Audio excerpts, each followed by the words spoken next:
2026 சட்டமன்ற தேர்தலில் 200 தொகுதிகளுக்கு மேல் திமுக வெற்றி பெறும் என்று முதலமைச்சர் மு க ஸ்டாலின் நம்பிக்கை. ஈரோடு கிழக்கு தொகுதி மீண்டும் காங்கிரசுக்கு ஒதுக்கீடா என்ற கேள்விக்கு ஆலோசித்து முடிவு என்று பதில்.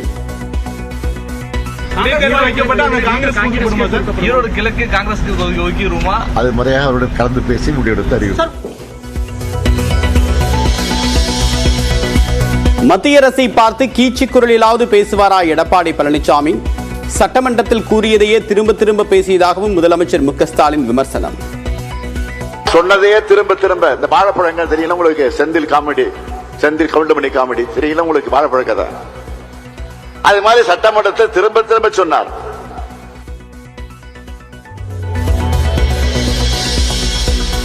கரூர், திருப்பூர், ஈரோடு மாவட்டங்களில் கனமழை.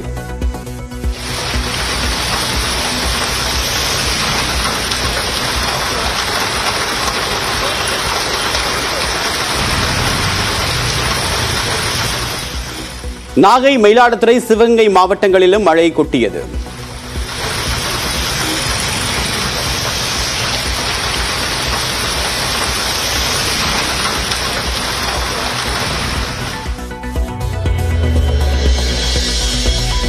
நெல்லை நீதிமன்றம் முன்பாக இளைஞர் வெட்டி கொல்லப்பட்ட பதபதைக்கு வைக்கக்கூடிய வீடியோ காட்சி.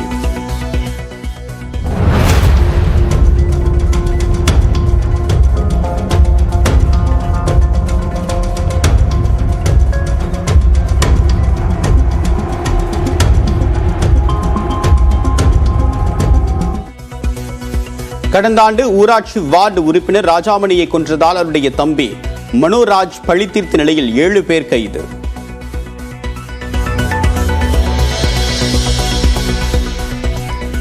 நெல்லையில் நீதிமன்ற வாயிலில் இளைஞர் கொலையை காவல்துறை ஏன் தடுக்கவில்லை என்று சென்னை உயர்நீதிமன்றம் கேள்வி. அறிக்கை தாக்கல் செய்ய தமிழ்நாடு அரசுக்கு உத்தரவு.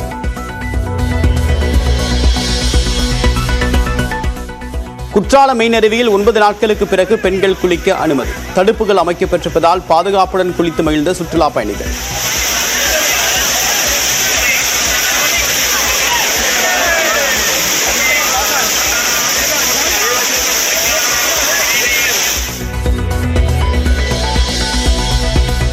சென்னை மெரினாவில் உணவு திருவிழாவை தொடங்கி வைத்தார் துணை முதலமைச்சர் உதயநிதி.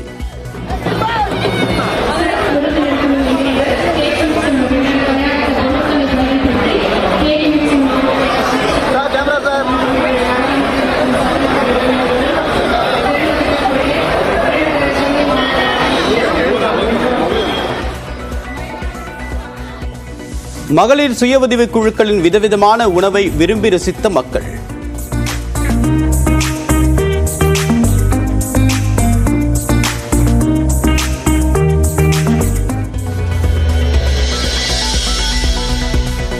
உதகையின் பல்வேறு பகுதிகளில் படர்ந்து காணப்படும் நீர்ப்பனி. கடும் குளிர் வாட்டுவதால் மக்களின் இயல்பு வாழ்க்கை பாதிப்பு.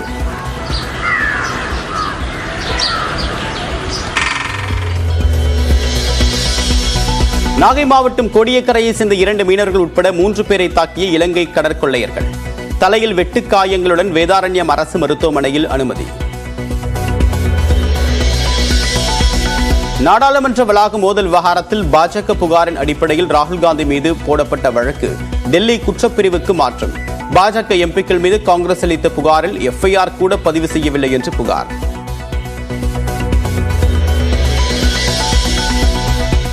குரூப் 1 தேர்வுக்கான பாடத்திட்டத்தை மாற்றி இணையதளத்தில் வெளியிட்டது டிஎன்பிஎஸ்சி. இந்திய பொருளாதாரம், தமிழ்நாட்டின் வளர்ச்சி, நிர்வாகம் குறித்த பாடங்களுக்கு முக்கியத்துவம்.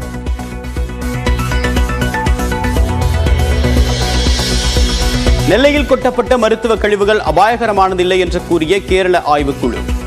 அபாயகரமானது இல்லை என்றால் நெல்லைக்கு கொண்டு வந்த கொட்ட காரணம் என்ன என்று சரமாரியாக கேள்வி எழுப்பிய மாவட்ட ஆட்சியர். உச்சநீதிமன்ற உத்தரவுப்படி பல்கலைக்கழக துணைவேந்தர்களை தேர்வு செய்வதற்கான தேடுதல் குழுவில் யுஜிசி உறுப்பினரை சேர்க்க வேண்டியது கட்டாயம். உண்மைக்கு மாறான தகவல்களை உயர்கல்வித்துறை அமைச்சர் வெளியிட்டிருப்பதாக ஆளுநர் குற்றச்சாட்டு. துணைவேந்தர் பதவிகளை நிரப்புவதில் ஆளுநர் அரசியல் செய்ய வேண்டாம், பல்கலைக்கழக கல்வி பணியாற்ற வழிவிட வேண்டும் என்றும் உயர்கல்வித்துறை அமைச்சர் கோவி செழியன் வலியுறுத்தல். பழனி அருகே சத்திரப்பட்டியில் நிதி நிறுவன அதிபர் செந்தில்குமார் வீட்டில் 3 நாட்களாக நடைபெற்ற சோதனை நிறைவு. வருமான வரித்துறை சோதனையில் ஏராளமான முக்கிய ஆவணங்கள் சிக்கின. வேலூர் மாவட்டம் குடியாத்தம் அருகே குடியிருப்பு பகுதியில் சிறுத்தை நடமாட்டம். வனத்துறையினர் தீவிர கண்காணிப்பில் ஈடுபட்டுள்ள நிலையில் பொதுமக்கள் அச்சப்பட வேண்டாம் என்று மாவட்ட ஆட்சியர் அறிவுரை. ஜெர்மனியில் கிறிஸ்துமஸ் மார்க்கெட்டிற்குள் தறியிட்டு ஓடிய கார்.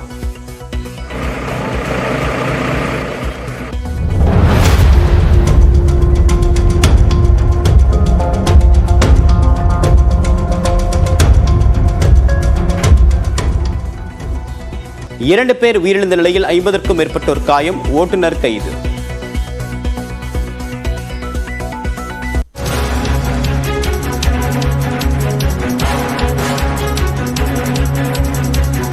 வங்கக்கடலில் நிலை கொண்டிருக்கக்கூடிய காற்றழுத்த தாழ்வு மண்டலம் அடுத்த 12 மணி நேரத்தில் வலுவிழக்க வாய்ப்பிருப்பதாக வானிலை ஆய்வு மையம் தற்போது முன்னறிவிப்பு கொடுத்திருக்கிறது.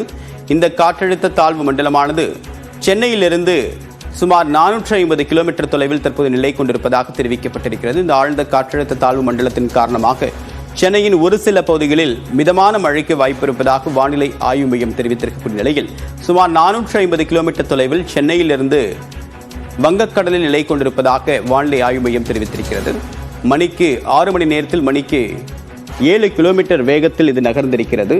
12 மணி நேரத்தில் இது வலுவிழக்கக்கூடும் என்று வானிலை ஆய்வு மையம் தெரிவித்திருக்கிறது. இந்த காற்றழுத்த தாழ்வு மண்டலத்தால் தமிழ்நாட்டில் கனமழைக்கும் அதி கனமழைக்கும் வாய்ப்பில்லை என்று ஏற்கனவே வானிலை ஆய்வாளர்கள் தெளிவுபடுத்தியிருக்கக்கூடிய நிலையில் இது அடுத்த 12 மணி நேரத்தில் வலுவிழக்கக்கூடும் என்று தெரிவிக்கப்பட்டிருப்பதும் குறிப்பிடத்தக்கது.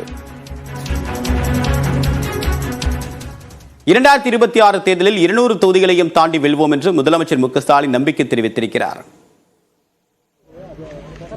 2 நாள் பயணமாக ஈரோடு சென்ற முதலமைச்சர் மு.க.ஸ்டாலின் சென்னை வரும் வழியில் கோவையில் செய்தியாளர்களை சந்தித்தார். ஈரோடு கள ஆய்வு மூலம் திமுக கூட்டணி 200 தொகுதிகளுக்கு மேல் வெல்லும் என்ற நம்பிக்கை ஏற்பட்டுள்ளது என்றார். வரக்கூடிய 2026 நாடாளுமன்ற சட்டமன்ற தேர்தலில் 200 என்ற இலக்கை நாங்கள் வைத்திருக்கிறோம். ஆனால் ஈரோட்டினுடைய கள ஆய்வில் நான் உணர்ந்த உணர்வு என்னென்று கேட்டால் 200 தாண்டி வருவோம் என்ற எண்ணம் எனக்கு ஏற்பட்டது. 200 தொகுதிகளுக்கு மேல் வெல்லுவோம் என்று திமுக இருமாப்பாக பேசுவதாக தவேக தலைவர் விஜய் குற்றம் சாட்டி வரும் நிலையில் நடிகர்கள் அரசியலுக்கு வருவது குறித்த கேள்விக்கும் முதலமைச்சர் பதிலளித்தார். நடிகர்கள் அரசியலுக்கு வருவது எப்படி சார் பாக்குறீங்க? நல்லா பாக்குறேன். ஈரோடு கிழக்கு தொகுதி இடைத்தேர்தல் குறித்த கேள்விக்கும் முதலமைச்சர் விளக்கம் அளித்தார். திமுக வசமாகதில் திமுக கூட்டணி வசமாகும். ஏற்கனவே இந்தியா கூட்டணியில திமுக அங்கே வைக்கிறது. எனவே இந்தியா கூட்டணியுடைய வசமாகும். ஈரோடு கிழக்கு காங்கிரஸுக்கு ஒதுக்கிடுமா? அது முறையாக அவருடன் கலந்து பேசி முடிவெடுத்து அறிவித்தார். முன்னதாக ஈரோட்டில் நடைபெற்ற அரசு விழாவில் பேசிய முதலமைச்சர் எதிர்க்கட்சித் தலைவர் எடப்பாடி பழனிசாமியை கடுமையாக சாடினார். எதிர்க்கட்சி தலைவராக இருக்கக்கூடிய மாண்புமிகு பழனிசாமி அவர்கள் புலம்பிக்கிட்டே இருக்காரு. பொய் சொல்லக்கூடாது. பழனிசாமி என்ற தனிநபரா அவர் பொய் சொல்லல, எதிர்க்கட்சி தலைவராக சொல்றார். அது அவர் வைக்கக்கூடிய பதவிக்கு அழகல்ல. டங்ஸ்டன் விவகாரத்தில் இபிஎஸ் வாழைப்பழ காமெடி போல பேசியதாகவும் முதலமைச்சர் விமர்சித்தார். ஏலம் விட்ட ஒன்றிய அரசை கண்டிக்காம நம்ம அரசை குறை சொல்லி பேசினார். அதற்குரிய பதில்கள் எல்லாம் அமைச்சர்கள் தெளிவாக பதில் சொன்னாங்க. அதை கேட்காம சொன்னதையே திரும்ப திரும்ப இந்த வாழைப்பழங்கள் தெரியல உங்களுக்கு. செந்தில் கவுண்டமணி காமெடி தெரியல உங்களுக்கு. வாழைப்பழ கதை அது மாதிரி சட்டமன்றத்தை திரும்ப திரும்ப சொன்னார்.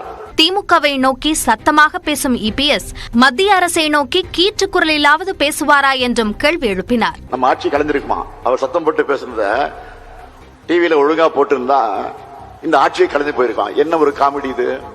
நீங்களும் சரி, மாநிலங்களில் இருக்கிறவங்க எம்பிக்களும் சரி, மாநில உரிமைகளை பறிக்கக்கூடிய ஒன்றிய அரசை பார்த்து ஒரு கேள்வி கூட கேட்க தைரியம் இல்லாம தான் இருக்கீங்க.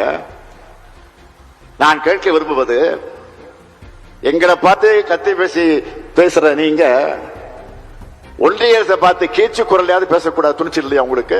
ஈரோட்டில் தகவல் தொழில்நுட்ப பூங்கா அமைக்க இடம் கண்டறியப்பட்டுள்ளது என்ற முதலமைச்சர் திருப்பூர் குமரனுக்கு சென்னிமலையில் மணிமண்டபம் அமைக்கும் பணி விரைவில் தொடங்கப்படும் என்றார். மேலும் சிக்கைய நாயக்கர் கல்லூரியில் 10 கோடி ரூபாயில் உலகத்தரம் வாய்ந்த விளையாட்டு மைதானம் அமைக்கப்படும் என்றும் முதலமைச்சர் அறிவித்தார்.